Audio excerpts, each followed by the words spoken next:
Madame, Monsieur, bonjour. Au sommaire du JT de ce jeudi 15 juin, logiciel de comptabilité, maladie et licenciement, et pour finir, contrat de franchise. À partir du 1er janvier 2018, les entreprises et professionnels soumis à la TVA qui enregistrent les règlements de leurs clients à l'aide d'un logiciel de comptabilité ou d'un système de caisse devront utiliser un logiciel conforme répondant à certaines conditions d'inaltérabilité, de sécurisation, de conservation et d'archivage des données. En cas de contrôle, l'entreprise pourra justifier du respect de ces conditions en produisant soit un certificat délivré par un organisme accrédité, soit une attestation individuelle de l'éditeur du logiciel ou du système de caisse établi selon un modèle fixé par l'administration.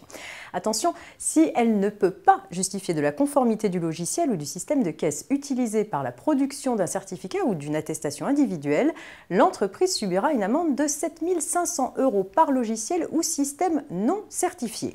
Au 30 mai 2017, deux organismes ont été accrédités par le COFRAC, l'instance nationale d'accréditation. L'AFNOR, certification accréditation numéro 50030 pour le référentiel NF 525, et le Laboratoire national de métrologie et d'essai, accréditation numéro 50012 pour le référentiel de certification des systèmes de caisse. Maladie et licenciement ont fait le point. La Cour de cassation a déclaré que lorsqu'un salarié est licencié après un arrêt de travail pour maladie, le salaire de référence à prendre en compte pour calculer son indemnité de licenciement légal ou conventionnel est celui des 12 ou des 3 derniers mois qu'il a perçus avant l'arrêt de travail selon la formule la plus avantageuse pour le salarié. Ainsi, l'indemnité de licenciement versée au salarié doit être calculée sur la base de la rémunération que le salarié aurait dû percevoir si le contrat de travail n'avait pas été suspendu et non pas comme l'employeur l'avait calculé sur la base du salaire réduit que le salarié a perçu pendant son arrêt de travail. Retenir comme base de calcul de l'indemnité de licenciement versée au salarié la rémunération réduite qu'il a perçue au cours de sa période d'absence pour maladie crée une discrimination du fait de son état de santé. Et on termine avec une petite histoire de contrat de franchise.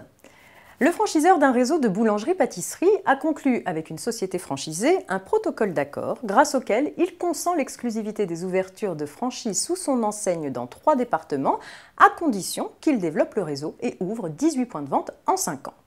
La société franchisée a ouvert 5 points de vente en 2 ans, mais en raison des difficultés rencontrées par ces points de vente, le franchiseur a résilié le protocole d'accord et a demandé en justice à être dédommagé de l'inexécution du plan de développement. La société franchisée a de son côté demandé des dommages et intérêts, reprochant au franchiseur une résiliation abusive du protocole d'accord.